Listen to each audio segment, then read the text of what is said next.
बच्चों, वे आँखें कविता की आज मैं व्याख्या करने जा रहा हूँ। कवि परिचय और इस पोयम की जो प्रासंगिकता है, इस पर मैं पहले वीडियो में बात कर चुका हूँ और इस वीडियो में मैं इसकी व्याख्या शुरू करने जा रहा हूँ। व्याख्या शुरू करने के पहले थोड़ा इस कविता के टाइटल पर, शीर्षक पर बात करूँगा। वे आँखें मतलब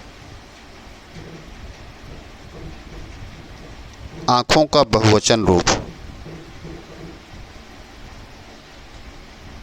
अर्थात कवि इशारा कर रहा है एक बहुत बड़े समूह के आँखों में झांकने का और झांक कर उनके अतीत, उनके साथ घटी हुई घटनाओं, उनकी दुख और पीड़ा, उनकी हंसी और खुशी, उनके जीवन के समस्त खट्टे मीठे अनुभवों को जानने का प्रयास। बच्चों, आँखें वे शरीर में आँखें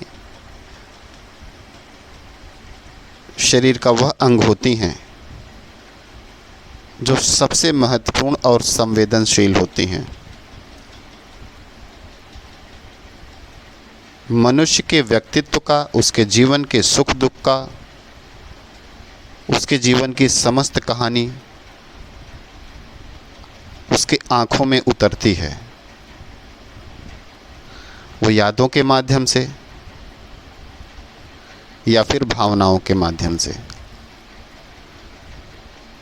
इसलिए इस कविता में कवि भारतीय किसान के साथ घटे हुए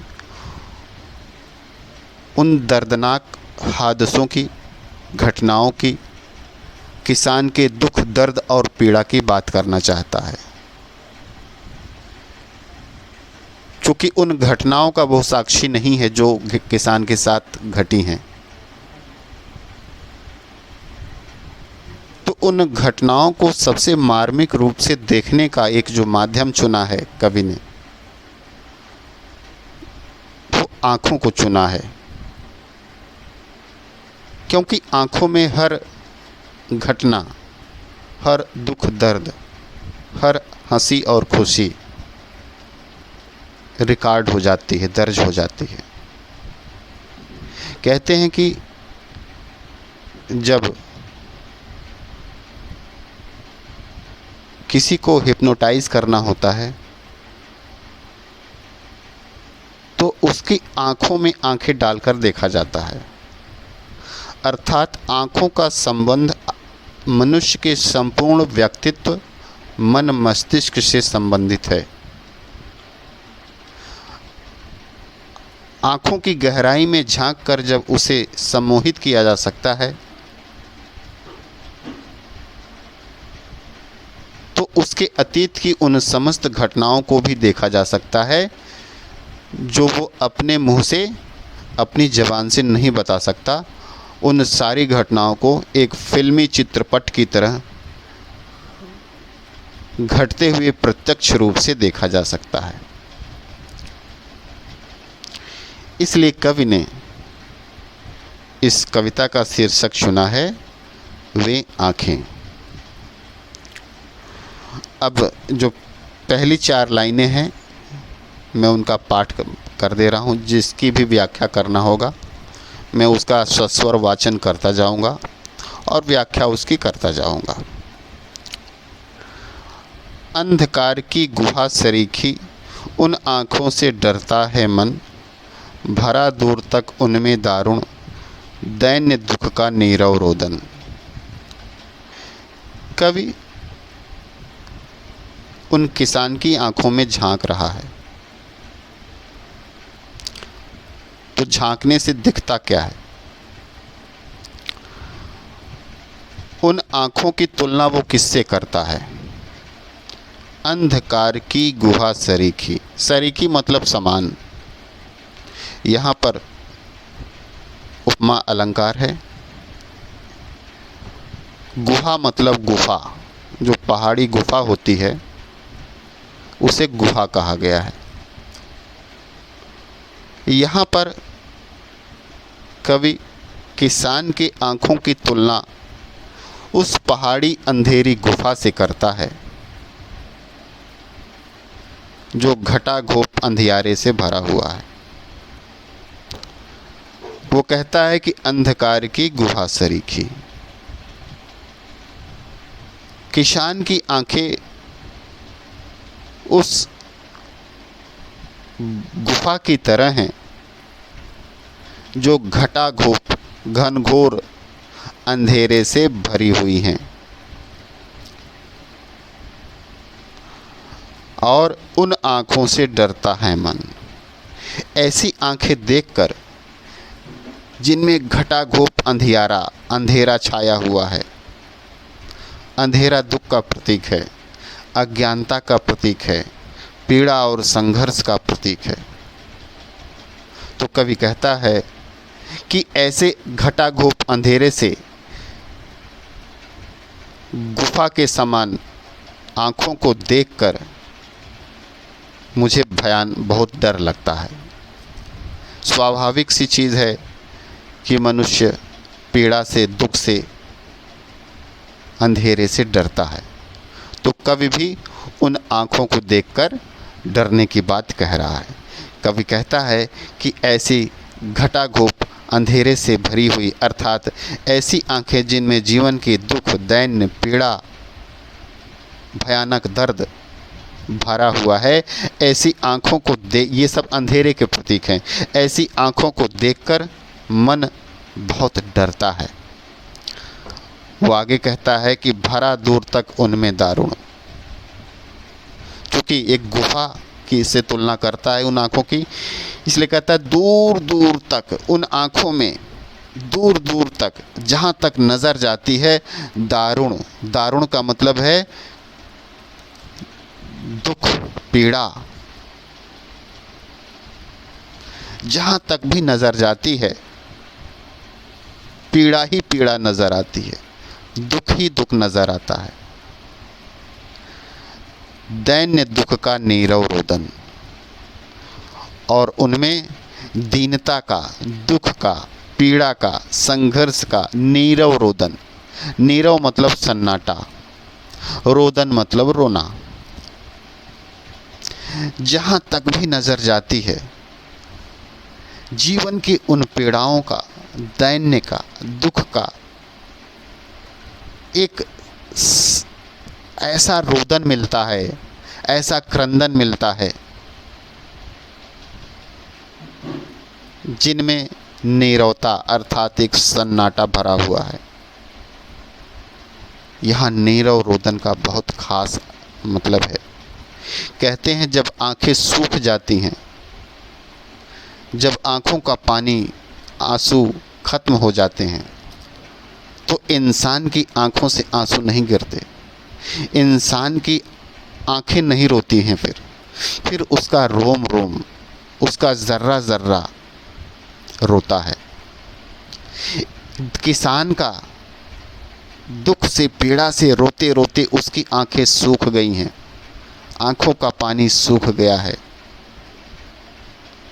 और उसके ज़र्रे ज़र्रे से, उसके रोम रोम से दुख, पीड़ा, दीनता टपक रही है। इसी को कवि क्या कह रहा है? नीरव रोदन। अर्थात वो आँखों से नहीं रो रहा है, बल्कि उसका रोम रोम रो रहा है, उसका ज़र्रा ज़र्रा पीड़ा से ग्रस्त है। उसकी आँखों से दर्द टपक रहा है, आंसू नहीं टपक रहे हैं, दर्द टपक रहा है, पीड़ा टपक रही है, दीनता टपक रही है। इन्हीं सब भावों को मिलाकर कवि नीरव रोदन का नाम देता है कि वे आँखों से आंसू नहीं गिरते हैं, बल्कि उसके ज़र्रे ज़र्रे से दुख, पीड़ा, दीनता टपकती है। ऐसा है हमारे किसान की आँखें। वो आगे कहता है, वह स्वाधीन किसान रहा, अभिमान भरा आँखों में इसका। यह तो इस किसान का वर्तमान है जो पहली 4 लाइन में व्यक्त हुआ है। उसका अतीत कैसा था, जब उस पराधीनता की बेड़ियों से जकड़ा हुआ नहीं था तब उसका जीवन कैसा था। वह स्वाधीन किसान रहा, अर्थात जब यह किसान स्वाधीन था, मुक्त था, स्वतंत्र था, गुलामी की बेड़ियों में नहीं जकड़ा था, अभिमान भरा आँखों में इसका, तो कवि स्पष्ट रूप से देखता है कि उसकी आँखों में स्वाभिमान स्पष्ट रूप से टपक रहा है। इस पीड़ा दुख की ज़िंदगी के पहले की ज़िंदगी में किसान के झांकते हुए कवि कहता है कि जब किसान स्वतंत्र था, स्वाधीन था, मुक्त था, वो गुलामी की बेड़ियों में नहीं जकड़ा हुआ था, तब उसकी आँखों में अभिमान भरा हुआ था, स्वाधीनता, स्वाभिमान भरा हुआ था। वो एक बहुत शानदार और स्वाभिमानी जीवन जी रहा था। और छोड़ उसे मझधार आज, संसार कगार सदृश भय खिसका। लेकिन जैसे ही वह गुलाम बना, जैसे वह गुलामी की बेड़ियों में जकड़ा गया, यहाँ पर कवि इशारा कर रहा है ब्रिटिश गुलामी की बेड़ियों में जकड़ने से, कि जैसे ही वह किसान ब्रिटिश गुलामी की बेड़ियों में जकड़ा तो उसके साथ क्या हुआ। छोड़ उसे मझधार आज, संसार कगार सदृश भय खिसका। तो कवि एक बिंब प्रस्तुत करता है, एक तुलना करता है कि मझधार अर्थात नदी की जो धारा है, जिस प्रकार से जब नदी के तटों से टकराती है तो नदी के तट अपना स्थान छोड़कर कगार की तरह उस जलधारा में समाहित हो जाते हैं। उसी तरह से जो उसका स्वाभिमान भरा जीवन था, गुलामी की बेड़ी रूपी कगार में, गुलामी की बेड़ी रूपी मझधार में उसका स्वाभिमान भरा जीवन कगार की तरह समाहित हो गया। मैं एक बार फिर इसको रिपीट कर रहा हूँ। छोड़ उसे मझधार आज, संसार कगार सदृश भय खिसका। वो कहता है कि उसका स्वाभिमान भरा जीवन उसी तरह से नदी की धारा में समाहित होने वाले उस कगार की तरह समा गया,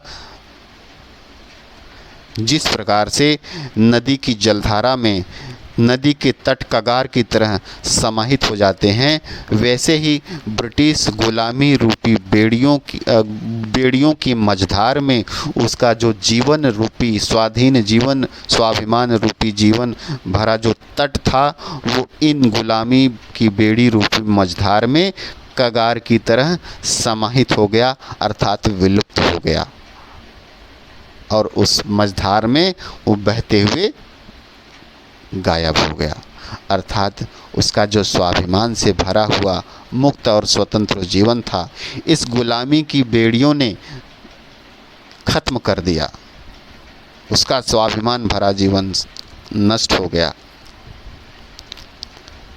उसकी मुक्त जिंदगी थी वो खत्म हो गई। और उसी तरह खत्म हो गई, देखते देखते जैसे नदी में कगार समाहित हो जाता है, देखते ही देखते, वैसे किसान की ज़िंदगी भी स्वाधीन और स्वाभिमान से भरी हुई ज़िंदगी भी कगार की तरह नदी की धारा में समाहित हो गई।